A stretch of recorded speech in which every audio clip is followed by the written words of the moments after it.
Hello and welcome to this video overview of Heist. This was one of two games I made for a game jam that happened a couple of weeks ago with the theme of Heist. It was a 12-hour game jam. So as you can tell, the naming of it wasn't particularly well thought through, but you know. Anyway, this is a 3 to 8 player cooperative game where players are trying to run through a museum, trying to avoid the guard, and steal from the various safes that are in the building. Um, so there's also this guard wandering around, and in a 6 to 8 player game, there's a second guard wandering around as well. So depending on how many players, there could be multiple guards running around. So one player's turn, except for the first turn. The first turn you have to do one thing specific, which is move off the exit. But after that point, you go into the main meat of the game. On your turn, you get to do any number of 4 different things. You can do them any number of times, and you must do one of them once, but the rest of them you can decide not to do at all if you want to. So the 4 things you can do in your turn. By the way, each player has hand cards as well, so I've got 5 and 6 in hand. I'll explain what they're for in a second. But the first thing you can do in your turn is card. Now, when you draw a card, you look at it and you reveal to everyone, and if it has the word guard on it, this one doesn't, but let's say I drew this one instead. You can see this one says guard on it. Now, if it says guard on it, it means the guard is moving. When a guard moves, he basically moves 1 step clockwise around the table to the next player, and it just sits in front of them. If he moves in front of a player who is currently has their pawn standing up and not hiding, they lose all their cards and all the treasures they have stolen. This doesn't happen when players are on the exit, so they don't have to worry about that. But once they get into the museum, they have to consider hiding space default. So, the guard, if it moves around to a player who's currently taking a turn, whether they're hiding or not, they have to end their turn right there and then. Okay, so if this guard came around to me, I would have to discard all my cards because that's what the guard does, and I would have to end my turn because the guard is here. If I was hiding, I would just need to have to end my turn. So that's what the guard does. The second thing you can do per turn is you can play cards from your hand onto a safe. So I'm going to quickly show you the safe. The safe has a bunch of numbers on it. You can see there is a 1, 1, 3, 3, 3, and 5, 5, and it has 2 cards.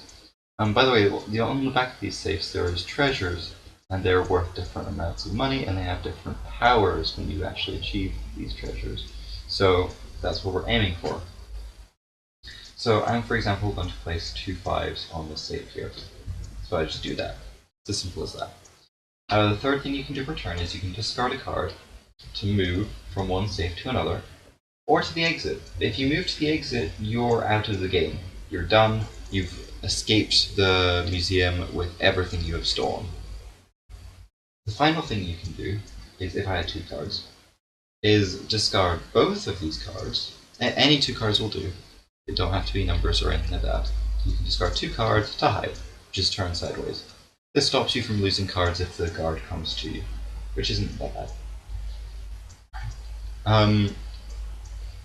So that is the 4 things you can do per turn. Like I said, you can do any number of them and in any order. You can do them any number of times. The only thing that happens is if you move after hiding, you have to hide. You basically stand back up, and then you'd have to hide again. That's the only thing you have to be aware of. When the last card that is needed for a safe is played, you discard all the cards that are there.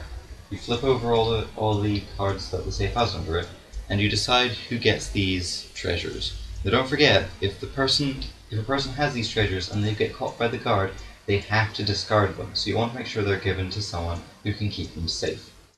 But also, you want to make sure that they are actually useful as well. So for example, this treasure says, when playing a 5, you can act as it can act like a 6 for you, and vice versa. So 5s are 6 and 6s are 5s.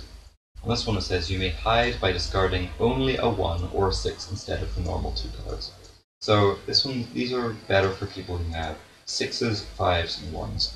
and I can split them up between the people who are there. So if I was there with someone else, I could split them up, or I could keep them all to myself, or I could give them all to that other player. Either way, after that happens, you make them safe by drawing the bottom card from the safe deck, looking at the safe size, and adding another card from the top, or adding more cards from the top to make a new safe. There is size 1 safes and size 3 safes, so this one's a size 3 safe. You see it has 8 numbers on it instead of 6 of the size 2 safes. See? So they're a bit harder to crack, but they have better stuff in, because you know at least one of the cards is going to be better. Once all players have headed to the exit, then any treasures that they get go into a bit of a score pile, and once everybody has hit the exit, the game ends. Or if this deck of cards runs out, the game also ends. Excuse me. If the game ends that way, then anybody left inside a building at that point is worth negative $1,000 worth in loot, for the bail. So you have to keep that in mind as well. I've had some interesting games of this. I've had a game where we managed to escape with $23,000 worth of stuff, and I've had a game where we managed to escape with only $3,000 worth of stuff. So it is pretty swingy on how it works, because of course where the guard cards in this deck are random.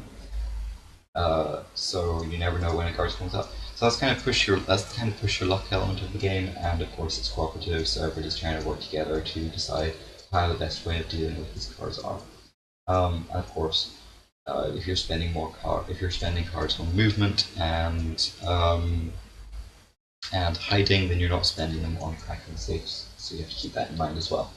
There is a number of cards in this deck which are also action cards. They do basic things like allowing you to hide for 1 card instead of 2, allows you to share cards with other players, allows you to put 1 treasure from you into the score pile without you having to leave the building, and a card which basically acts like any number that you like.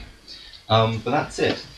The game I've had some success with, so yeah, I'll say farewell for now, and check out the next one, the next Heist game. Later.